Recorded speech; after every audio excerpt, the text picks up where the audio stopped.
Hi, everybody.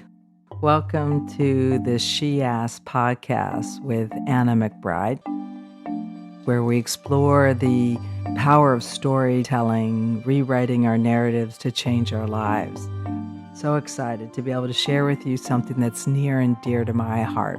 That is the actual art of storytelling. I want to share with you about a community that I get to participate in. It's called the Moth Storytelling. And they are a New York-based program that's now gone international. It's basically like an open mic night for storytellers. They take their program into the schools and community, but where I intersect with them is that I actually get up on stage and get to tell stories. The way their events work is that they partnership with local venues, comedy centers, restaurants, bars that happen to have a stage and an ability to have a lot of people in the audience. And as a storyteller, I choose which venue I want to go participate in. And I always choose one that happens to have a topic because Moth chooses the topics that are hosted at different locations. And I pick the locations that have a topic that resonate with me. The storyteller writes a story. It can't be more than 6 minutes, so that equates to about 900 words, an essay, short essay. And the story has to be true, meaning about you, and has to be truly that it happened. It has to be on topic and no more than 6 minutes. Most recently, I got up on stage and told a story the topic was called Blooming, which was about the idea of growth. Where in your life had you experienced some growth? And I went to this venue, which was in Brooklyn, and you have to actually fill out a form, put your name in a hat, and they only picked 10 storytellers. I got picked. I was the third one to get up on stage. The story I told was about two situations that I experienced recently that gave me an opportunity to see where I've grown. I said that by the time you get to my age, it would be easy for me to think that I've learned all the hard lessons in life, that I could just sail right into the golden years, knowing that the hard parts were behind me and that life would just be easy. Not true. Lots of bumps still to be had by this person. Most recently, last fall, met and fell in love with someone and thought things were going well. I thought I had healed from the marriage that I got out of 7 years ago. It was a very emotionally abusive marriage that I was in for 36 years. And when it ended, I spent quite a bit of time working on my self-esteem, my codependency, and other aspects of my personality, which led to me staying in an abusive marriage. The other part of the story had to do with a opportunity that came to me through social media. I was approached by a group that wanted me to become or consider becoming a spokesmodel for them. They were a fitness organization. They wanted to attract women from my decade, which is in the 60s. And they were hoping to find someone who had personality, a social media presence, and was herself fit that would want to explore their program and then hopefully be able to help them promote it and so that they could attract people from my age group. And as someone who's been a gym rat for decades, I thought, well, this makes sense. I'll check it out. I'm working out anyway, so not that much of a difference. However, their program expected any participant to be weighed and measured and photographed on a weekly basis in a bathing suit. And as someone who had suffered from an eating disorder for over 3 decades, that was potentially triggering to me.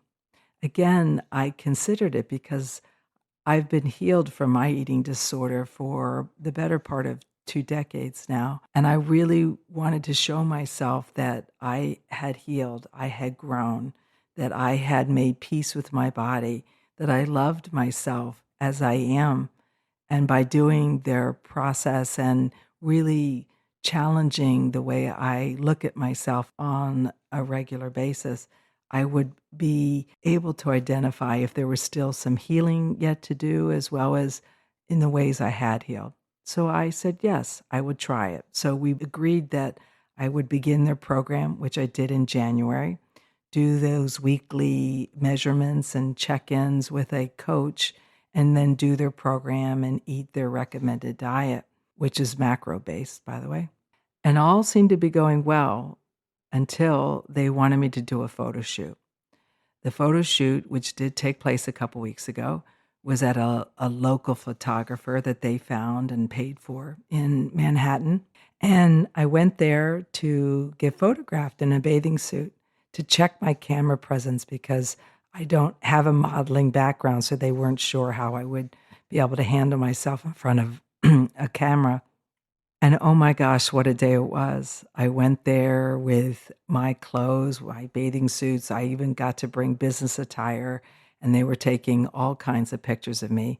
They had a makeup and hairstylist there to glam me up.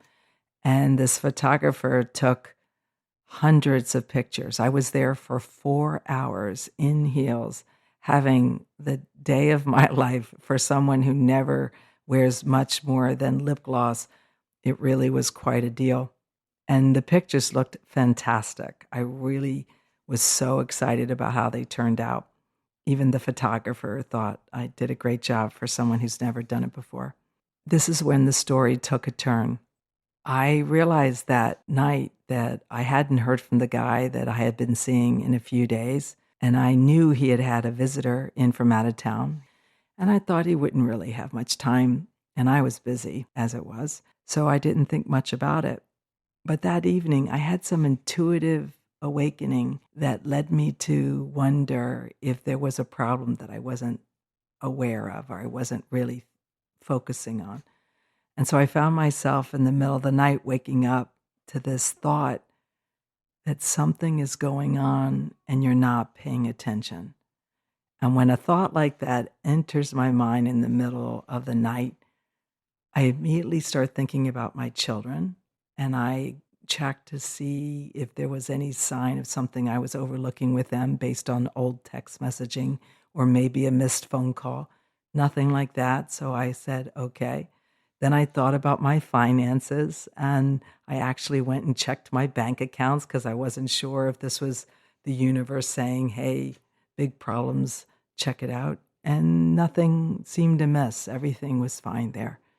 The very next thought I had was this guy. His name popped into my head, and I thought, I wonder if there's a problem there.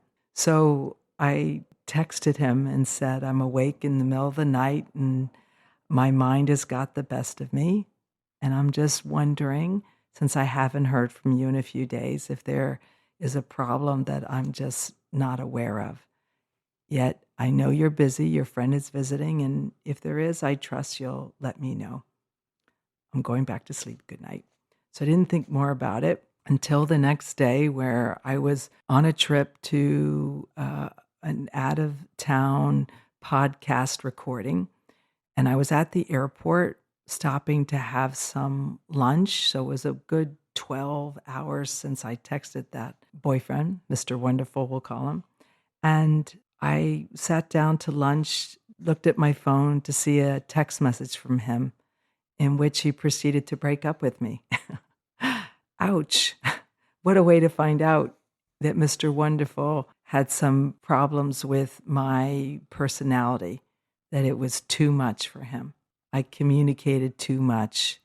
I had a bigger life than he had anticipated.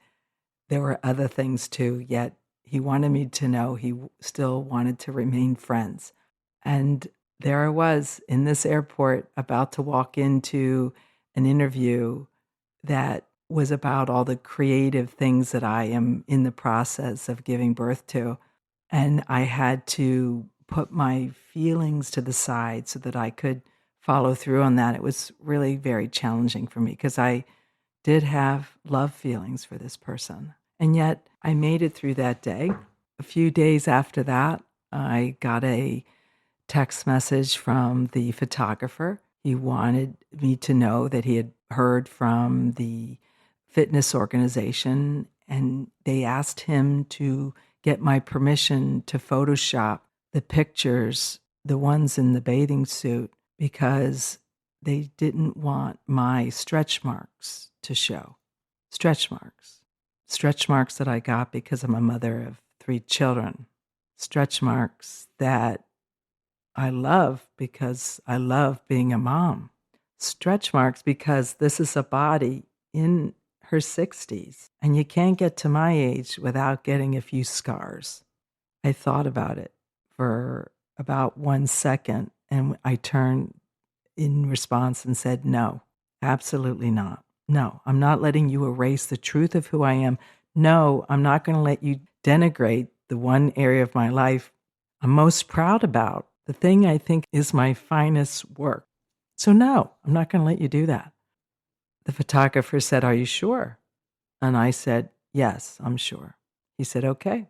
Within an hour, I got an email from that fitness group to which they said succinctly, "If that's a hard no, then this is a hard pass." Ouch.